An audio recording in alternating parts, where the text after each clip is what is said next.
Welcome friends, প্রত্যেককে স্বাগত আমাদের ইউটিউব চ্যানেলে। যে সমস্ত ভিউয়ার্সরা প্রথমবার চ্যানেলটি দেখছেন তারা অবশ্যই চ্যানেলটিকে সাবস্ক্রাইব করে দেবেন এবং চ্যানেলের পাশে থেকে বেল আইকনটি প্রেস করবেন যাতে এই ধরনের খবরাখবর সবচেয়ে আগে সবচেয়ে দ্রুত আপনাদের কাছে পৌঁছে যায়। তো এই 32,000 মামলায় একটা অংশ কিন্তু অনেকেই ভুলে গেছেন বা ভুলে যাচ্ছেন। সেটা হচ্ছে মূল যে মামলাকারী, যে মূল রেসপন্ডেন্ট পার্টি ডিভিশন বেঞ্চে, সেটা হচ্ছে প্রিয়াঙ্কা নস্কর অ্যান্ড 139 জন আদার্স, যার মধ্যে একজন আমাদের মধ্যে নেই। তো টোটাল সংখ্যাটা 139 জন। তারা কিন্তু এই মামলা চলাকালীন বা একটা সময়ে গিয়ে অ্যাডভোকেট চেঞ্জ করেছেন।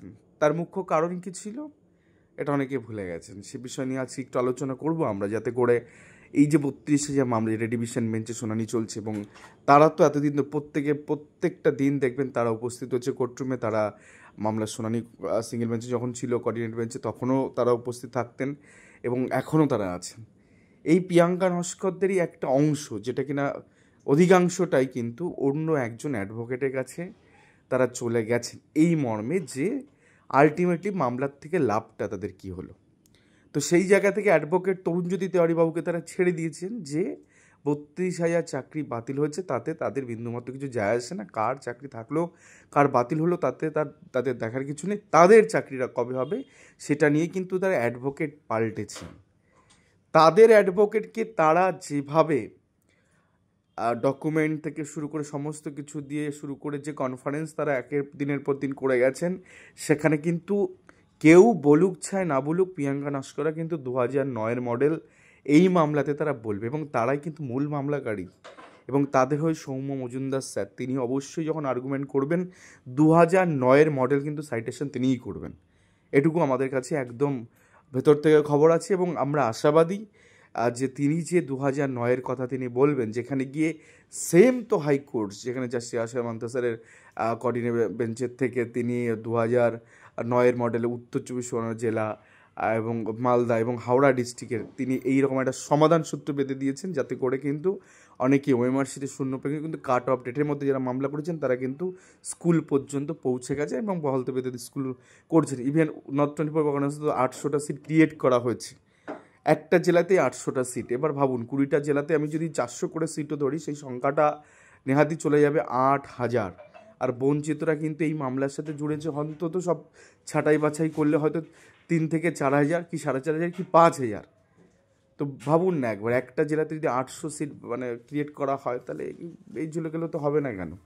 তো সেটা একটা রাস্তা। তো প্রিয়াঙ্কা নস্করদের হাত ধরে কিন্তু বাঁচতে পারে এই 32,000 যেখানে যোগ্যদের প্যানেল রয়েছে সেটা, এবং তার পাশাপাশি কিন্তু এই প্রিয়াঙ্কা নস্কর যেহেতু 2009-এর অর্ডারটা সাইটেশন করা হবে, এবং সেখানে অনেক তাবড় অর্ডার রয়েছে, সুব্রত তালুকদার স্যারের ডিভিশন বেঞ্চের অর্ডার পরবর্তীতে সুপ্রিম কোর্টে সেটেল হয়ে ইস্যুটা এসছে। তো সেক্ষেত্রে কিন্তু এই ধরনের রাস্তায় কিন্তু ডিভিশন বেঞ্চ হাঁটতে পারে, যদিও এখনও পর্যন্ত সেই জায়গা আসেনি যেখানে কি কোর্ট ভাবছে বা কোর্ট নিজে থেকে কোনো অবজারভেশন রাখছে বা প্রাথমিক শিক্ষা পর্ষদকে বলছে, এই জায়গাটা আমরা এখনো পৌঁছাইনি।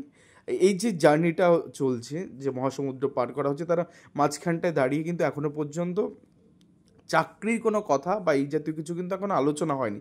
যদিও প্রথম দিনের ওইটুকু অংশকে যদি আমরা ছেড়ে দিই, যে তিনি বলেছেন যে প্রিয়াঙ্কা নস্করদের সেম ফুটিংয়ে কতজন আছে সেটাকে অ্যাসার্টেন করতে বলেছিলেন জাস্টিস অপূর্ব স্যার। পরবর্তী ক্ষেত্রে এই জায়গাটা সিচুয়েশন আসেইনি, যদিও অনিন্দ স্যার কিছু বলার পর একটু জায়গাটা তৈরি হচ্ছিল, কিন্তু তার পরবর্তী ক্ষেত্রে ইন সার্ভিসদের একটা মরিয়া চেষ্টা যে এন্টায়ার মামলাটাকে স্যাটিসফাইড করাও, কিন্তু যেটা হবে না। সুপ্রিম কোর্ট থেকে মামলা ফিরে এসছে, এর আগে তো ডিভিশন বেঞ্চে শুনানি হয়েছে, ডিভিশন বেঞ্চের আগেও যখন সুপ্রিম কোর্টে যাওয়ার আগেও তালুকদার স্যার বেঞ্চে শুনানি হয়েছিল, তো রিটায়ার বিচারপতি। তো এগুলো তো অলরেডি অনেকগুলো অর্ডার স্টাবলিশমেন্ট হয়ে গেছে। হট করে এখন এসে মেন্টালিটি পয়েন্টে তো আপনি বললেও দাঁড়াবে না। আর বহু কিছু আছে, কারণ প্যানেল ব্রেকআপ তালিকা বেরিয়েছে 28/11/2022, 23/5 কাট অফ বেরিয়েছে। তো তার অনেকটা পরে গিয়ে লেন্দি প্রসেস, তো তারপরে গিয়েও মামলা করার স্কোপ ছিল, সেগুলো পরপর উঠে আসবে। আর 2022 সালে প্রিয়াঙ্কা নস্কর যখন মামলা করেছিল, তখন জাস্টিস গাঙ্গুলি রিওপেন করেছিল এই রিক্রুটমেন্টটা। কেন সেটা ব্যাখ্যা কোনো একদিন দেবো, যে সেই টাইমে কিন্তু অনেককে প্রাথমিক শিক্ষা পর্ষদ জাস্টিস গাঙ্গুলি অর্ডারের বেসিসে প্রাথমিক শিক্ষা পর্ষদে ডেকে টেট ফেলগুলোকেও কিন্তু চাকরি দিয়েছে। যারা 6 নম্বর প্রশ্ন, 6 নম্বর কিন্তু সবাই পায়নি, একটা সার্টেন অংশ পেয়েছে, তারা ট্রেন বলে তারা চাকরি ওই টাইমে রিওপেন হয়েছে, প্রাথমিক শিক্ষা পর্ষদ ওটা কমপ্লাই করেছে এবং তাদের স্কুলে পাঠিয়েছে। তো অনেক অনেক ব্যাপার আছে, এগুলো নিয়ে আমি যাচ্ছি না। বাট এই মুহূর্তে যেটা মনে হচ্ছে, যে প্রিয়াঙ্কা নস্করা যেহেতু সাবমিশন শুরুর দিকে রাখবে, এবারে কিন্তু আস্তে আস্তে ব্যাপারটা মানে জাল অনেকটা বিস্তর ফেলা হয়েছে, এবার কিন্তু বিচারপতিরা গুটিয়ে নেবেন। তাদের ওই জায়গা থেকে তারা যে ধৈর্য নিয়ে এই মামলাটা যে পর্যায়ে শুনলেন, তাতে করে তাদের সবকটা জায়গা আশা করি ক্লিয়ার হয়ে যাবে। যখন বঞ্চিতরা বলা শুরু করবে, তার তো 100টা কোশ্চেন অন্তত নিয়ে তারা মাথায় নিয়ে বসে আছেন, তো সেগুলো যখন ক্লিয়ার হবে তখন দেখবেন, আমি হলপ করে বলছি, এর আগে আমি অনেকগুলো এ বিষয়ে খবর করেছি, তো আমার নিজের ব্যক্তিগতভাবে মনে হচ্ছে যোগ্যদের প্যানেলটাকে বাঁচিয়ে দিয়ে 2009-এর মডেলে যেহেতু প্রিয়াঙ্কা নস্করা মরিয়া চেষ্টা করবে সেখানে মামলাকারীদের চাকরির জন্য, তো যতগুলো ক্যান অ্যাকসেপ্ট হবে, আবারও বলছে 8টা মাত্র ক্যান অ্যাকসেপ্ট হয়েছে, তার মধ্যে একটা ক্যান প্যারা টিচারদের আর একটা ক্যান ছেড়ে দিন, টোটাল 6টা ক্যান হিসাব মতন অ্যাকসেপ্ট হয়েছে। আর জাস্টিস সোমেন সেন সেগুলো অ্যালাউ করেছে, সেগুলো আপনারা লিস্টে পাবেন না, সেগুলো ডিসপোজ অফ হচ্ছে, সেগুলো নিষ্পত্তি হয়েছে যে প্রিয়াঙ্কা নস্করা যা অর্ডার হবে ওই 6টা ক্যানে যারা আছে তারা কিন্তু সবাই একই ফুটিংয়ে দাঁড়ালো।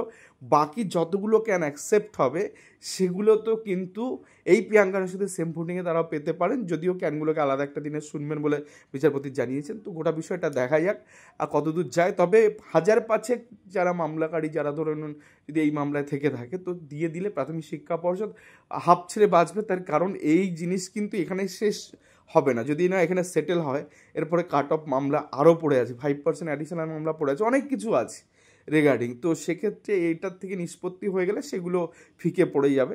তো এখন দেখার এই 5000 মামলাকারীর চাকরি কবে নাগাদ হচ্ছে, তারা কবে স্কুল পৌঁছাচ্ছেন। তো এই ছিল আজকে গুরুত্বপূর্ণ ভিডিও। ধন্যবাদ, সকলে ভালো থাকবেন, সুস্থ থাকবেন।